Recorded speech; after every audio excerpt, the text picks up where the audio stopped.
जमीन से 480 फीट ऊंचे और 5000 साल पहले बने इन मिस्र के पिरामिड्स के अंदर ऐसा क्या था जिसको सिर्फ देखने के लिए रिसर्चर्स ने एक रोबोटिक कैमरा पिरामिड के अंदर भेजा। लेकिन एक जगह पर आकर यह रोबोटिक कैमरा रुक गया, क्योंकि अब उसके सामने एक पत्थर का बहुत बड़ा स्लैब आ गया था। रिसर्चर का मानना था कि इस पत्थर की दीवार के उस पार जरूर कोई ऐसा राज छुपा है जो पिछले 5000 सालों से दफन है। लेकिन ये राज उनको हर कीमत पर जानना था, इसलिए उन्होंने रोबोटिक कैमरे के आगे एक ड्रिल मशीन लगा दी, जिसने उस पत्थर की दीवार पर बारीक छेद कर दिया। अब इस बारीक छेद से एक कैमरा भेजा गया, जिसने उस पत्थर की दीवार के पीछे एक ऐसा मंजर देखा जिसे पहले कभी नहीं देखा गया था। कुछ लोग सिर्फ यही देखकर हैरान रह जाते हैं कि 5000 साल पहले बने ये पिरामिड कैसे एक ही तरह के बने हुए हैं, कैसे इनके बीच दबी जमीन का लेवल एक बराबर समतल है। ये सब कुछ हैरान करने वाला जरूर है, लेकिन यकीन मानिए, पिरामिड को बाहर से देखने पर अगर आप एक बार हैरान होते हैं तो उनके अंदर देखने के बाद आप हजारों बार हैरान होंगे।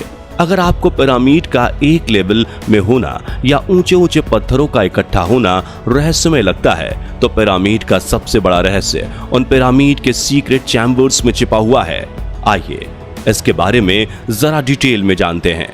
दोस्तों, जब भी कोई व्यक्ति पिरामिड देखता है तब उनके मन में सबसे पहला सवाल यही आता है कि इन्हें कैसे बनाया गया होगा, और उसके बाद वो सोचता है कि इन्हें आखिर क्यों बनाया गया, कैसे बनाया गया। इसका जवाब आपको पिछली वीडियो में हम दे चुके हैं, जिसका लिंक आपको वीडियो के एंड में एंड स्क्रीन पर मिल जाएगा। दुनिया भर के आर्कियोलॉजिस्ट मानते हैं कि हो ना हो, इस क्यों का जवाब गीजा के पिरामिड में ही मिल जाएगा।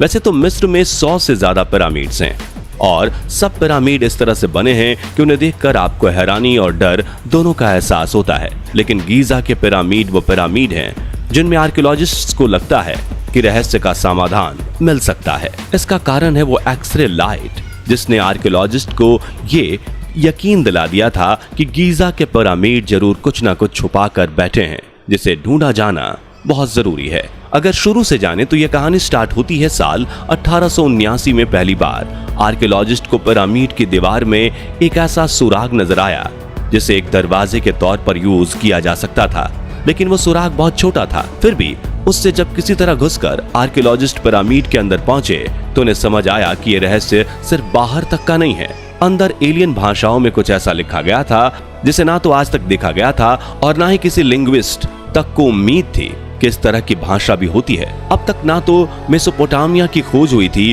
और ना ही सिंधु घाटी सभ्यता को ढूंढा गया था। उस दिन से शुरू हुई आर्कियोलॉजिस्ट की ये खोज आज तक चल रही है, लेकिन इसमें एक माइलस्टोन भी है जिसने इस खोज को एकदम से पलट दिया, और वो खोज है इन पिरामिड का एक्सरे करना। ये एक्सरे इतना जरूरी क्यों था, ये समझने के लिए आपको ये जानना जरूरी है कि पिरामिड के अंदर सबसे पहले आर्कियोलॉजिस्ट को क्या मिला। दरअसल जब आर्कियोलॉजिस्ट पहली बार इस पिरामिड में गए तो उन्हें यह समझ में आया कि ये एक तरह की कब्रगाह है, और यहाँ दरवाजे में बड़ी ग्रेनाइट की ताबूत देखकर वो ये समझ गए कि इसे बनाने के पीछे कोई बहुत बड़ा मोटिव होगा। यहाँ से आगे जो कई तरह की खोजें हुई उसमें यह समझ आया कि पिरामिड और 2 हिस्सों में बटे हुए हैं, और वो हिस्से हैं किंग्स चैम्बर और क्वींस चैम्बर। ये दोनों ही हिस्से पिरामिड को 2 भागों में बांटते होंगे। इस तरह का कुछ अंदाजा पहले आर्कियोलॉजिस्ट्स को था, लेकिन फिर उन्होंने पिरामिड पर एक्सरे किरणों की बौछार मारकर देखा और उन्हें जो नजर आया उससे वो हिल गए।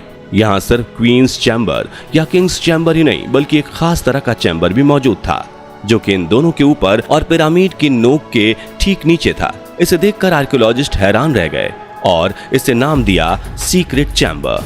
अब समय था इस चैम्बर तक पहुंचने का, लेकिन कैसे? जो चैम्बर इतना सीक्रेट हो कि 100 सालों में पिरामिड के अंदर बाहर होते हुए भी आर्कियोलॉजिस्ट उसे देख नहीं पाए, उस चैम्बर तक कैसे पहुंचा जा सकता था? इसका रास्ता शुरुआत में किसी को समझ में नहीं आया, क्योंकि ये चैम्बर बाकी के दोनों चैम्बर्स से इस तरह से लगा हुआ है कि अगर इंसान को वहां तक पहुंचना है तो पिरामिड को तोड़े बिना वहां नहीं पहुंचा जा सकता। ऐसे में कई सालों तक सिर्फ आर्कियोलॉजिस्ट यहाँ आते, पिरामिड को रेज के जरिए स्कैन करते और मन महसूस कर चले जाते। गीजा के ये तीनों पिरामिड, चाहे बड़े वाले दोनों हों या फिर छोटा वाला एक, इन तीनों के अंदर ही वो सीक्रेट चैम्बर मौजूद है, और वो सीक्रेट चैम्बर आंखों के सामने होने के बावजूद खोला नहीं जा सकता था। समस्या ये थी कि कोई इंसान वहां पहुंच नहीं सकता था। लेकिन क्या हो अगर कोई रोबोटिक कैमरा वहां भेजा जाए? यही सोचकर एक रोबोटिक कैमरा बनाया गया और वो बनाने के बाद उसे पिरामिड के बीच बने सुराख में इस तरह से दौड़ाया गया कि वो किंग्स चैम्बर या क्वीन चैम्बर्स से होते हुए सीक्रेट चैम्बर तक चला जाए। आर्कियोलॉजिस्ट रॉब रिचर्डसन को पहले ये लगता था कि हो ना हो इन चैम्बर्स के जरिए ऊपर जाने का रास्ता जरूर होगा, लेकिन उस रोबोटिक कैमरे को निचले दोनों चैम्बर्स में घुमाने के बाद उन्हें समझ आया कि ये तीनों चैम्बर्स आपस में जुड़े हुए नहीं हैं, मगर सीक्रेट चैम्बर तो खोलना ही था, भले ही उसके अंदर इंसान ना जा पाए, क्योंकि एक छोटा सा कैमरा भी अंदर जाकर अपना काम कर सकता था।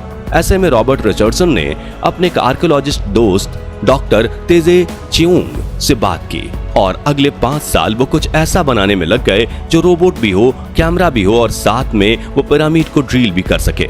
और इतना सब उन्हें 20 सेंटीमीटर साइज की सीमा में रहते हुए करना था, क्योंकि 1 मिलीमीटर भी बड़ा गैजेट पिरामिड के अंदर ट्रैवल नहीं कर पाएगा। काफी कोशिशें करने के बाद 5 सालों में आखिरकार उन्होंने ऐसा कुछ बना ही लिया।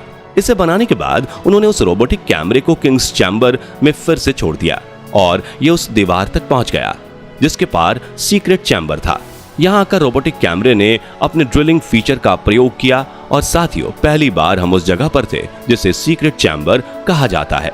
इसके अंदर घोर अंधेरा था, लेकिन जब रोबोटिक कैमरे की लाइट की मदद से देखने की कोशिश की गई तो ये नजर आया कि ये जगह भी एक कब्रगाह जैसा ही है, जिसमें बहुत बड़े बड़े शब्दों में जमीन के ऊपर कुछ लिखा गया है। दरअसल पुरानी सभ्यताओं में जब भी इंसान किसी दूसरे इंसान के पढ़ने के लिए कुछ लिखता था तो उसे वो दीवारों पर ही लिखता था, जैसे माया सभ्यता के निशान हो या सम्राट अशोक के पाली और संस्कृत लैंग्वेज के संकेत। लेकिन इसे आसमान की तरफ लिखा गया था, जमीन पर लिखा गया था। ये टेक्स्ट उस भाषा में नहीं था जो कि निचली दीवारों पर उकेरा गया था।